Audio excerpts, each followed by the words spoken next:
Hello, you're watching the Telco as a Platform Summit, part of our year-round DSP Leaders coverage. I'm Guy Daniels, and today's discussion looks at the case for a platform-based approach to services. Now, in the pursuit of profitability and an improved return on investment, there's growing interest around facilitating new digital services. How would offering up the telco's infrastructure as a platform help address these issues? What would a telco as a platform strategy look like? And more importantly, would it work? Well, to find out, I am joined on the program today by Rahul Atri, President of the OSS Business Unit at Rakuten Symphony, Terje Jensen, SVP Business Security Officer and Network and Cloud Technology Strategy for Telenor, Mark Gilmour, Chief Technology Officer at ConnectiviTree Europe, and Robert Curran, Consulting Analyst with Appledore Research. Hello, everyone. It's good to see you all. Lots to talk about today on this first panel of our new summit. First of all, though, can we actually define a platform? What do technology platforms have in common? How do they appeal to developers and service creators? And also, what makes for a successful platform?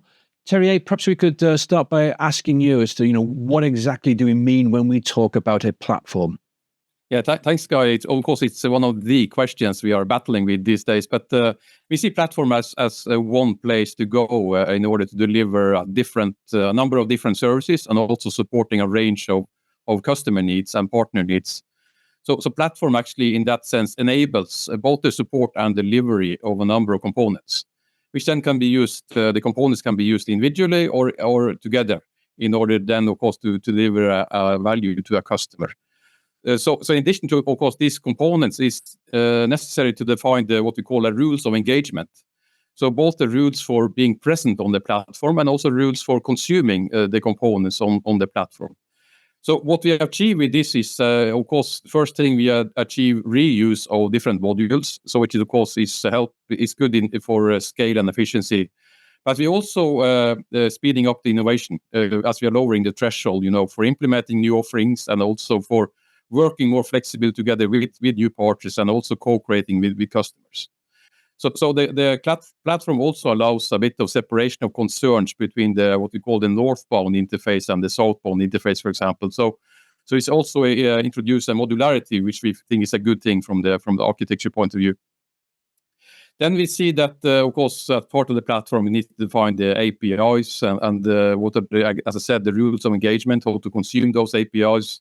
And to some extent, we can see, in my mind at least, the platform as a technical perspective and the commercial perspective is more like the marketplace, which then you can have access to a number of components. So it's a platform and marketplace what we need to put together. So it's not only the technical part of it, but it's also the business and the incentives for different parties to contribute to this.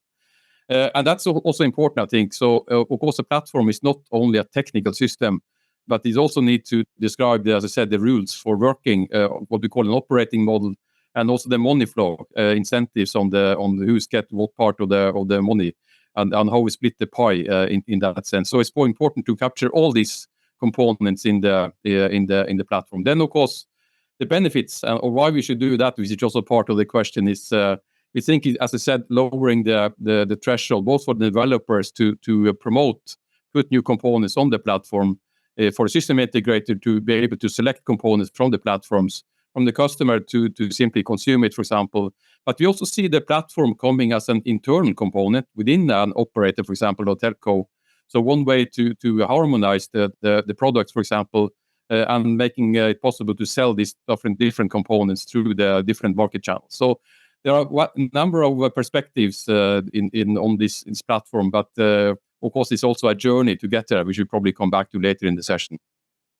Yeah, absolutely. Thank you, Terje. And we certainly will. We'll develop some of these aspects you raised as we move along. So let me get other views in from our guests as to what constitutes a platform. And I'm going to start first of all with Mark. So Mark, what's your take on what a platform is?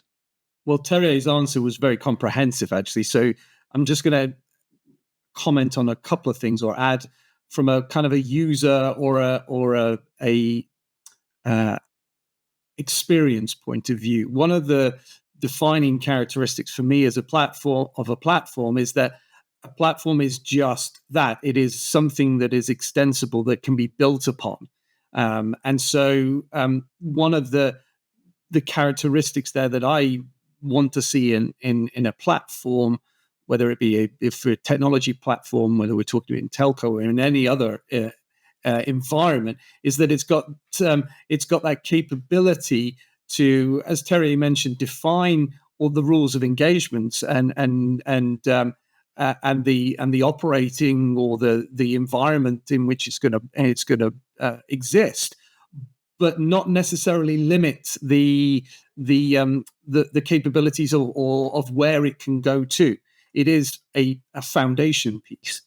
But in saying that, there are some things that also we need to bear in mind. It's got to have ease of use and reach. I think a thing that makes a platform successful is that it's got a large reach, whether that's to a customer base, whether that's to number of users, eyeballs, those sort of things on it. Normally a successful platform is defined by the scale that it reaches. So I think these are kind of important factors that kind of delve into what does a platform look like. Yeah? And therefore, when we consider it in the realm of telco, we've got to be considering these sort of things and how is that platform going to be consumed, and what will that platform also enable, and making sure that we don't restrict upon that. Yeah, good points. Thanks, Mark, for those additional factors. I'm going to come to Robert next and then Rahul. But Robert, let's get your comments from what you've heard so far and additional thoughts. Yeah, very comprehensive answers already. I think there's two aspects I want to just bring up here. I think by definition, a platform is not only something that contributes value to some other business process, but I think it's inherent in it that it also takes away some problem or complexity. Why would you go to a platform rather than any other mechanism for solving that issue? It needs to provide a way of, inherently providing aggregation, or what Mark's alluding to, that sense of reach. How do you take a problem working with one telco or working with 50 telcos and remove that problem? And I think that's an integral part of what a platform proposition is, in addition to all the other things that were mentioned. There's some other aspects to that, which is that obviously in this context, you want something that's going to scale gracefully, and that works both for the provider of the platform as well as for the user of that platform. I want to be assured that there's a completely seamless mechanism, no matter whether I'm using it for 2 customers or 2 million customers. It's the same software, it's the same experience as far as I'm concerned. Access to the API. So that scalability is an absolutely integral thing. But those are two things I think are quite important. What does the platform, what complexity or difficulty or challenge does the platform take away, as well as what value does it add? And then secondly, making sure that the scalability is a key part of the promise. Yeah, great. Thanks, Robert. Two really important areas there to remember when we're talking about platforms. Rahul, I promised to come to you, and let's come across to you now for any additional thoughts you have on what makes a platform and anything you've heard so far. I think all my colleagues covered up all the great points. I think the simplified version of that would be something which brings the user and the producer together to bring the innovation on the floor. If I'm talking about the users, how do a platform hide the complexity, abstract the complexities of the programmable telecom networks and expose them as APIs or maybe the use cases?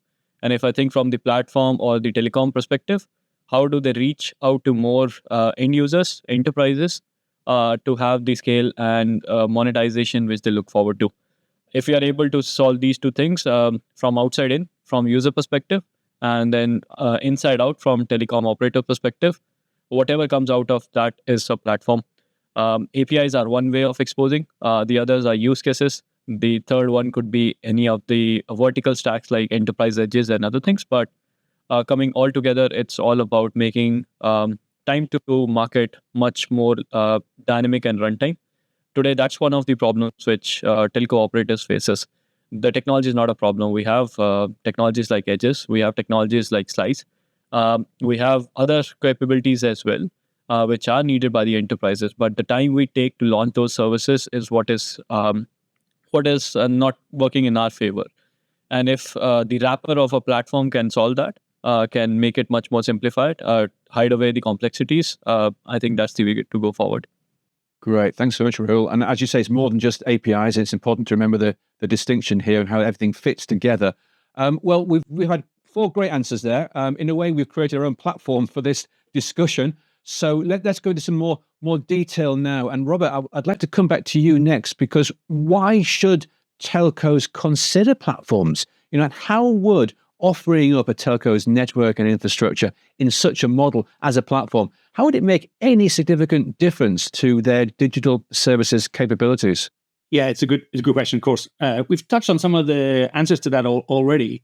First, in introduction, it is about growth. It is about revenue. It is about monetizing networks. Obviously, a lot of this conversation goes up in the context of 5G, but not only mobile networks. It's in a fixed context as well. It's another channel to monetizing the network in different ways. The other word that Terje mentioned at the start as well, which is innovation. More offerings, a greater variety of offerings, more ways to do interesting things with customers. So as an additional channel to revenue, and maybe one that works a little differently, it works at a faster pace, more chance for experimentation, and more chance to grow. I think that those are really some of the key reasons why telcos ought to consider platforms.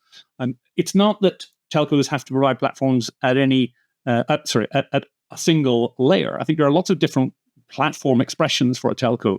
Again, as Terje referenced a minute ago, component services could be end-to-end services, could be infrastructure in a more or less raw form, integrating, presenting a business interface to tower companies and so on. There's a lot of opportunity to define, what sort of platform you want to provide as a business proposition. So I think it gives telcos more room to do something innovative, do something different, and ultimately to try and extract more revenue from the infrastructure that they've built at different layers, different levels. Great. Thanks very much, Robert. Rahul wants to come in as well, but Mark, let me come across to you first. And thanks, Guy. To answer this question, maybe I can just share a brief experience that we had at ConnectiviTree in kind of the foundation of the company and of the idea. I mean, we started off life with the vision of building a pan-European wholesale network that helps to resolve some of the challenges of long distance backbone transport. But as we took that to the market, took that to industry, it was fascinating to me that what really stood out for our partners, for our potential customers, and in the industry was the combination of the network with a global alliance that is part of that proposition, but then with the software automation to be able to consume and deliver that. So I wouldn't say we stumbled across a platform, but actually it was the combination of the three, the network plus the reach, the global reach, and that ability to consume those services on a global scale easily and swiftly, that actually made the difference. That's what excited them, people as we spoke to them, and really gave us the encouragement to move forward with our project, to move forward with forming the company and stepping into the market. So as Rahul mentioned earlier, that bringing together or bringing closer of the producer with the end user, we saw an immediate need for that and an immediate market. So this for me has been a huge driver as why the platform approach, basically enabling our network to be consumed readily and simply and swiftly. So in that kind of as a service sort of model, became very, very attractive very quickly. So, that's been our driver. I can only speak from our point of view, but that's been our driver there. Thanks, Mark. Very powerful story there. Rahul, why should telcos consider platforms? The answer is very simple. There's no killer use case right now. And when we talk about the use cases of the future, especially with B2B, B2X, the enterprises included, every use case would be different. And there will be days, an initial part of the journey would be creating customized use cases. And if you have to create those use cases, the ROI would never sustain if you don't do that in a platform way. Create repeatable assets, like Terje and Robert was mentioning earlier. If you want to deploy Edge, please make sure that the Edge is deployed as a platform, as a self-service. On top of it, if you want to deploy a host of application, enterprise application, please do that to create a vertical stack. So if you're not thinking about the platform approach, we will never achieve the monetization aspect or the ROI in this case. And that's why there's no other way to do it manually or semi-manually or the legacy way of doing things. So platform is the only approach to go forward till the time we replicate and start understanding that these are the monetization use cases of the future. Platform for me is not only technology, but also part of the culture. And the culture is to solve certain things in an agile manner and also create repeatable assets, which later on become your self-service portal or the marketplace, which Terje was talking about. A very clear message. Thanks, Rahul, for that. And Terje, let's come across to you now. Following up from your opening comments during this discussion, why should telcos consider as a platform, as a business model? Yeah, no, I fully agree with all the previous comments on the coming, but maybe offer another kind of supplementary perspective. We believe it's going to be very, very important, at least for telcos, to move away from the traditional integrated operating model. That means that we have a lot of assets and capabilities that we would like to expose. And the reason for that, we believe that these assets and capabilities are not fully utilized as long as we are only using it internally. And how do we expose these capabilities or assets? We're exposing it through on a platform. So that's one way, to think about the platform in our context. One simple, maybe trivial example is that we are exposing, for example, what we call infrastructure capabilities, meaning fiber, base stations, data centers, IP connectivity, and so forth, on a platform. And by that, we actually make it much easier to consume, I think, these kind of capabilities or assets, if you want, for partners, for customers, and also for internal telco market units, which then put together these components into one offering, for example, into a B2B offering. So we think about platform in the sense of both exposing capabilities from ourselves, but also, of course, getting capabilities from partners, which can be part of this platform. So platform is helping then, of course, to drive scale. It's also helping it to lower the threshold for any customer. And any customer means external customer, and it also means partners and internal consumers of these assets. So it's a bit of a different maybe way of thinking a platform in the way we are approaching it for the moment. And of course, it's a lot about the scale and the reach. I think what was commented from Mark, for example, earlier. So that's kind of driving the business motivation for doing this, in addition to, of course, to innovation. Yeah, absolutely. Thanks very much, Terje. Before we move on to our next question, Rahul, let me quickly come back to you for some additional thoughts. I think I agree with Terje on the point that we should not stick around with only network as a service and APIs of exposing the network capabilities. When we talk about platform, it's a host of services and capabilities being exposed. Some of the use cases which we are also working on is exposing the data analytics to partners or probably the business lines, demographic data, traffic patterns, usage patterns, and services experiences at different areas. I think telecom operators and service providers have a lot of data to understand and create value out of. Not only for them to improve the customer experience and services, but also to help businesses grow and take the right decisions. For example, if somebody wants to open a new restaurant, what is the right place? What is the demographics? How many people are going out and doing transaction and have the footfall in certain areas? All those information sets and analytics and insights can be exposed. Telcos could actually start offering Google API layers. To say if you buy this, this is the enterprise layer which your business can use when you are doing certain analytics or probably planning where to start your business on. So yeah, once you have the platform layer, the technology part is sorted. there are possibilities which can help telcos even monetize their assets, data, value, and the customer experience matrices. Okay, thank you, Rahul. Now, we've looked at what a platform is. We've spoken about why telcos should adopt this strategy, but what would the strategy actually look like? Mark, let me come across to you. What would this strategy be like? What would be involved? Can you implement it with minimum disruption? Do you have to spend more money doing it? What's the kind of what does the strategy look like basically to a telco who's thinking about going down this route? Well, Rahul's answer just then was really intriguing because, he was speaking there of where once you have a platform in place, where it can take you. So I think the very first port of call really in establishing this strategy when it comes to, going down the platform route is what are you trying to solve in the first instance? And because those other things can come in due course. But really understanding what is that main driver, and where are you focused? Now, we've got the huge benefit of being a greenfield operation and a greenfield build, which is fabulous for us.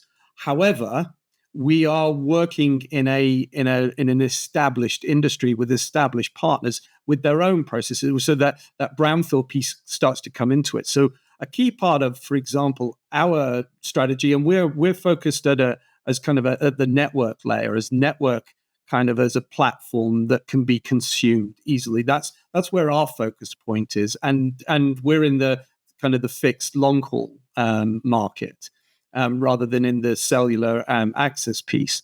But understanding what the demand is and how do we simplify those processes, all those things that we spoke about earlier, how we enable those, but then having a very clear strategy of how to integrate and extend into our partners and through our partners. So that's through APIs and understanding where they are in their API and automation journey.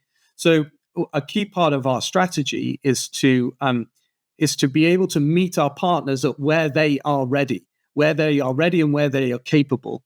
And build the automation journey, the automation story, the platform consumption story at a pace that they can meet as well. For us, that's been a key part of building the platform and building the platform success. And then understanding, I think, some of the other things that have to come in this are culturally. We've kind of touched on that, an understanding of being able to work in this environment, think slightly differently. And a thing that I always think is important is you kind of need to let the corporate ego get out the way, because we can't all be the end customer facing when we're talking about a platform, a telco platform, for example, a network platform that exists across a multitude of networks. It becomes almost network agnostic to the end customer. And so I think it's important to understand that, sometimes the ego needs to step aside in order to create the greatest value for the customer.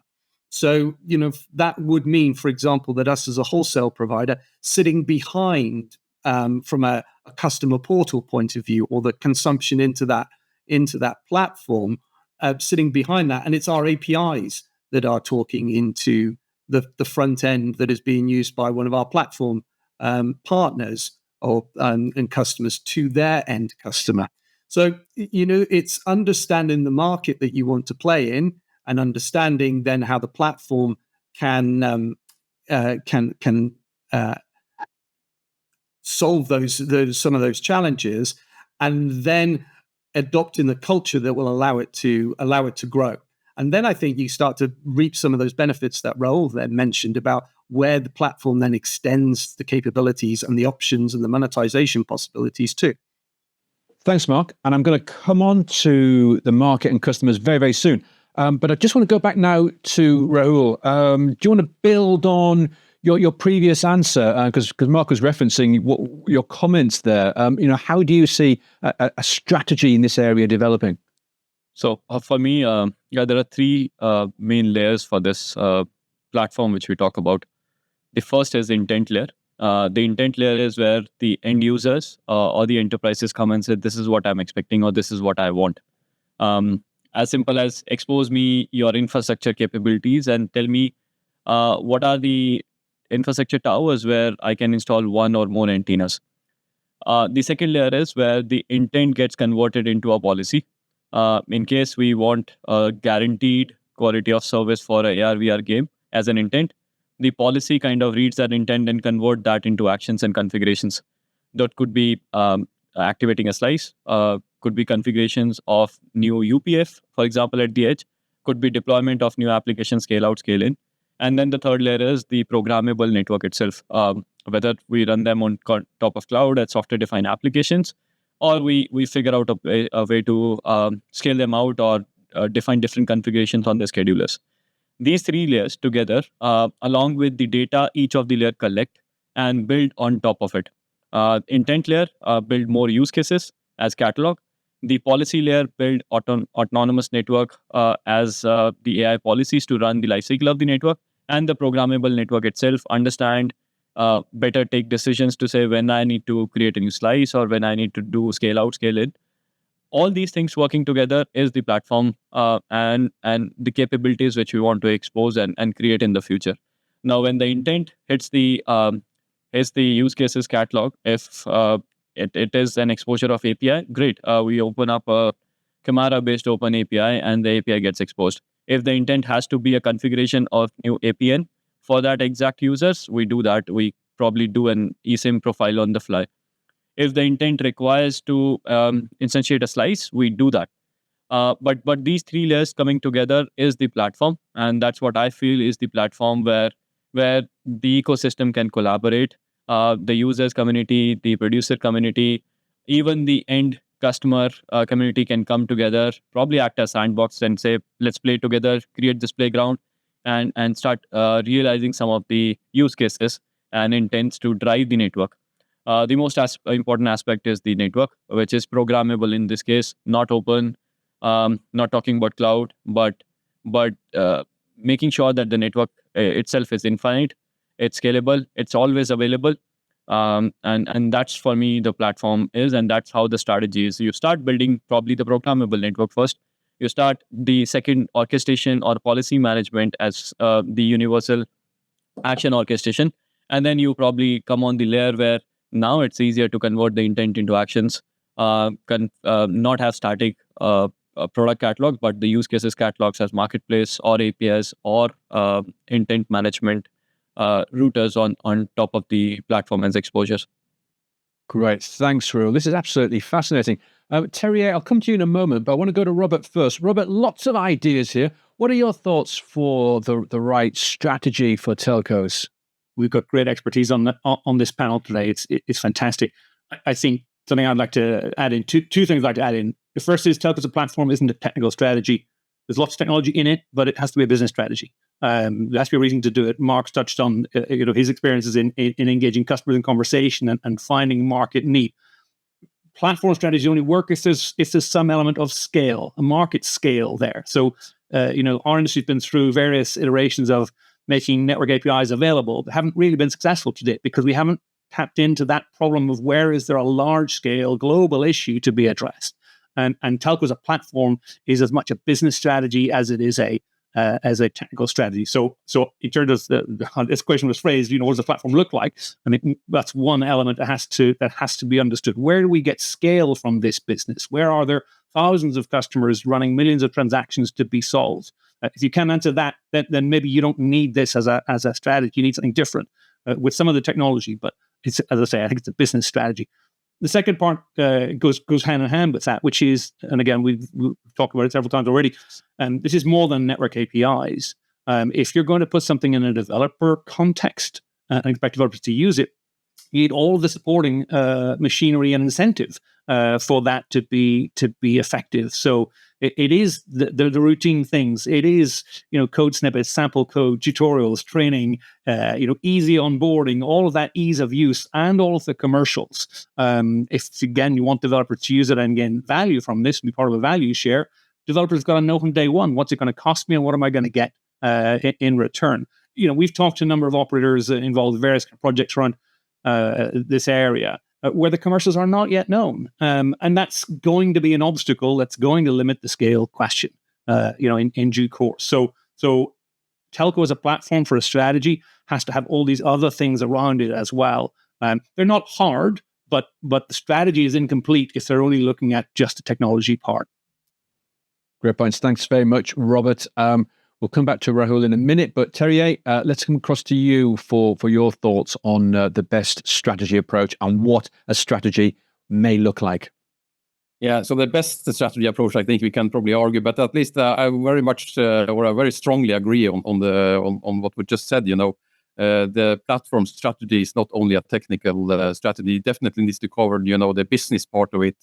And also the different roles and opportunities there from not only from the business and technology point of view, but also from the tools to be supported and all other kind of things which needs to be addressed in order to complete the picture of the ecosystem and all the things and all the companies who need to collaborate in order to make it happen. So that's the more the complete I think the platform strategy and all the aspects. Then, of course, I think it was I think Mark was mentioning this in the very beginning that it might be different steps, of course, in order to achieve this strategy, depending on are you a more like a greenfield, you don't have a lot of legacy, or are you at the other end of the scale, you have a lot of legacy, and how are you moving that, what someone also referred to as brownfield. And of course, the steps might be different depending on what kind of systems you have.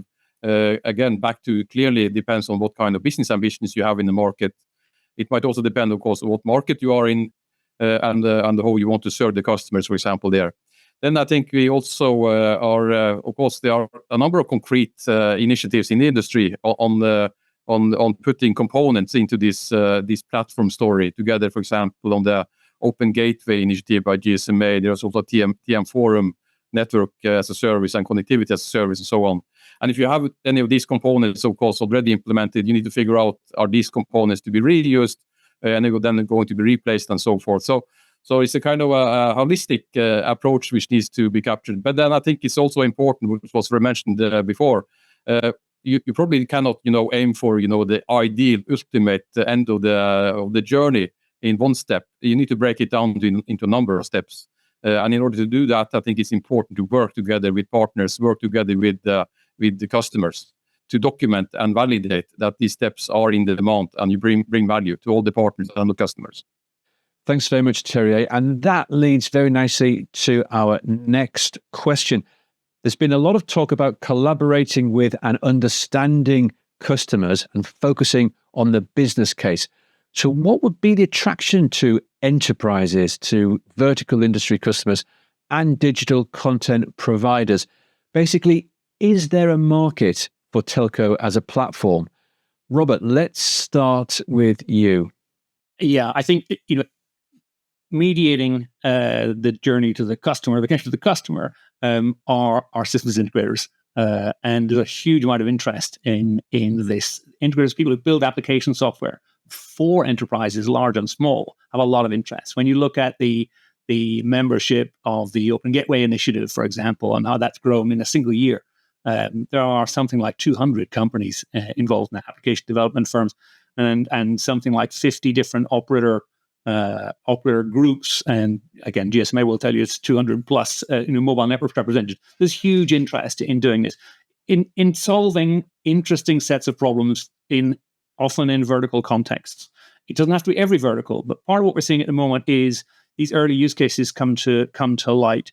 A lot of interest currently in finance, for example, around fraud detection prevention. That's really interesting because it's not that that's converting directly into monetizable revenue, but there's an indirect benefit that's purely financial. So as part of a way of determining whether a transaction is safe to proceed with or not, there's extra information that can be extracted from networks to help banking institutions, financial institutions, make a judgment call. That's really interesting. So I think there are lots of applications, lots of potential contexts like that are really attracting attention here, because, as Rahul says, there's lots of information available and there's lots of capability available in networks, not only mobile but fixed as well.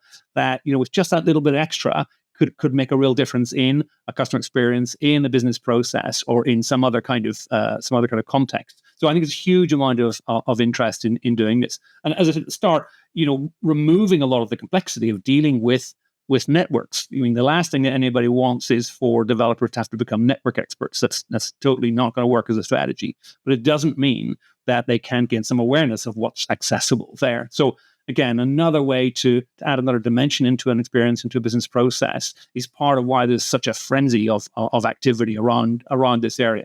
And the technologies are coming together now in a way that they weren't there even 5 years ago, to make this much more realistic, much more feasible, much more achievable. So I think that's part of what contributes to making this a really interesting upside market opportunity. Great, thanks very much, Robert. And we'll come to Mark in a moment. But Rahul, let me just go straight back to you and ask you, elaborate on why you think there is a market for telco as a platform. The short answer is, I think telco is one of the most trusted organization, along with the lines of banking systems and others.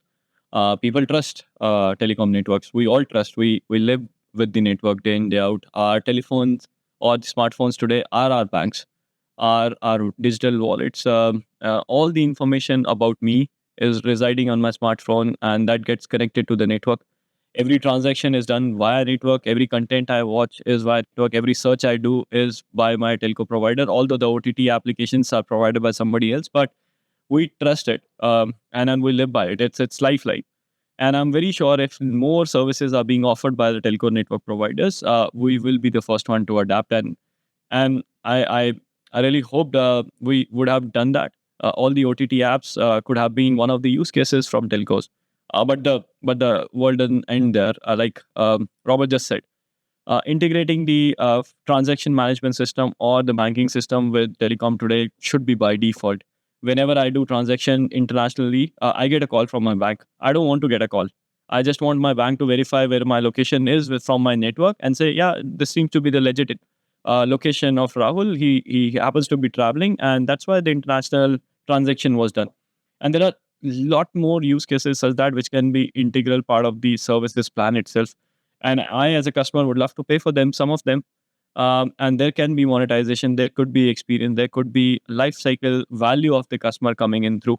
There are capabilities which network today has, which can be even exposed to the external customer, like we discussed. So there's no one short solution, but I think just the fact that telcos are one of the most trusted organization, we live by them, all our data travels to them, and I'm as good as my digital footprint today. Everything I do, even when I'm speaking on this forum today, is being digitally working via the network. So I don't see any other reason or no other reason for not doing that. If not telco, then who? Yeah, good question. Good point. Thanks, Rahul. Mark, you spoke earlier about meeting customers where they're at the moment. Is this one of the keys to ensuring that telcos do have a market for an as a platform strategy?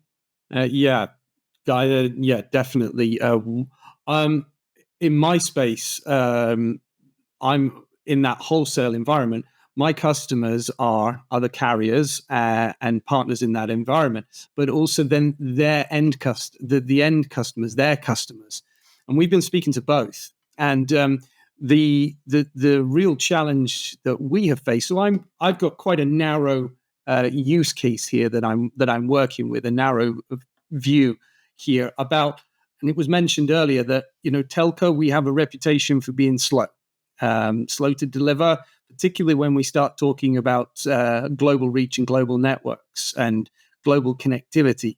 It can take a long time for those services to be not just turned up, but to be found and interconnected and then turned up. And so we realized, and it was very quickly in our conversations with our customers, with our potential customers, and with their customers, that being able to turn up these services swiftly and effectively and securely, and provide that service in a way that really they're experiencing in many other industries. we are used now to a consumerization of enterprise services. And so, that is happening on a much wider scale. The consumer market, well, actually, it's the same people in enterprise. They're just, why do we tolerate a less than consumer-like experience on the enterprise or the business side? Why does it take months to turn up a service? And so those are the sort of things that can be enabled when you adopt a platform strategy with the automation layers, with the ability to do self-service, the portal side of it, those sort of things that come in. But it's not just about that. It's it's reaching in, and so therefore there really is a demand that we have seen for these sort of capabilities and consumption models. And then the interesting thing is it opens up the opportunity to do new things, to enable new services. A very simple example, in the world of wholesale connectivity, you have to interconnect. You physically have to do some interconnect work. And now that can take time, especially when you're trying to connect a whole raft of operators together to create a global service. Now, seems very straightforward, but if you've got those physical connections in place ahead of time, then you can really move to the world of turning up service immediately. But being able to understand where to have those interconnects in place and at what point to do them, so that you don't have resources just sat there tied up doing nothing. Those are the sort of things that can be enabled through a platform approach, which is giving back real-time analytics on real enough time. The things don't have to be split second when you're looking in that sort of range. But those are the sort of things that start to become available when you take this sort of approach, and it's all driven by there is this customer problem. How do I solve this customer problem?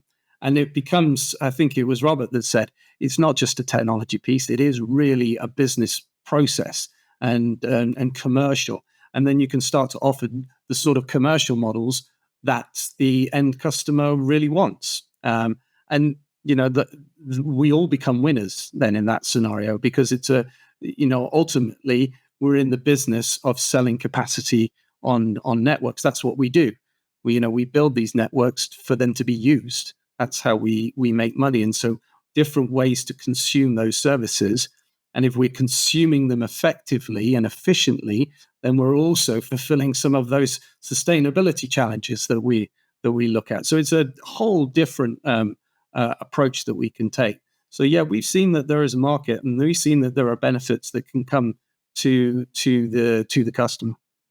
Thank you, Mark. Great possibilities here. Now, we are approaching the end of our program, but I do want to get in one final question, because I want to ask, given all we've spoken about and all the possibilities here, can we actually do this? Do we have the capability to create the necessary extensive and innovative ecosystems that are going to be required to make this a success? And Terje, I'm going to come across to you to start us off. Thank you. Yeah, thanks. So my short answer is yes, we can do this. And to add on to that, is let's not wait and sit and wait and figure out the ultimate kind of things. We need to get started, and we also can build on what we already have in place, what I referred to earlier as a brownfield setup, because it's a matter of fact that we are offering a number of capabilities today through what you can call maybe platform components, even legacy systems like voice and messaging, for example, is indication, and how they're attracting new use cases and being consumed in different settings and by different customers and different partners is for me an indication that this is something we can do. Of course, we need to put them together into a broader perspective, what we might call the platform strategy. But I believe we already have demonstrated that we are relevant as a telco, for example, to provide and offer different assets. And I think it's important that what we also addressed earlier, that we need to open up and expose new capabilities. And I think also Rahul pointed to that when we do this, you're actually on a journey which actually allows us to pursue new roles, work with partners and customers in completely different ways. And I think Mark coined it, and in that way we will all become winners. So that could be maybe a guiding star on the collaboration which are needed in order to do this. And I think it's also needed, to get going, to demonstrate the value through concrete activities, work together with customers, and also work together with partners. Great, very positive. Thank you, Terje. Well, let's come back to Mark. If we do this right, we could all become winners. Mark, do we think we have the capability to achieve this? Yes, we definitely have the capability. Question is, do we have the desire across the industry? I think we're seeing that. There's been a number of initiatives that have been driven over the last few years. I'll come from the area where I'm in these days now, and things such as the work that's been done in the TM Forum, TMF, and then also in MEF with some of the lifecycle service orchestration APIs that start to create a little bit of a standardization platform. Having spent many, many years in the cellular market, I understand the value of global standardization, because here we're talking about scale. So there's value in that, but we also can't get caught in this in the hang up of standardization, in that it takes a decade to get there.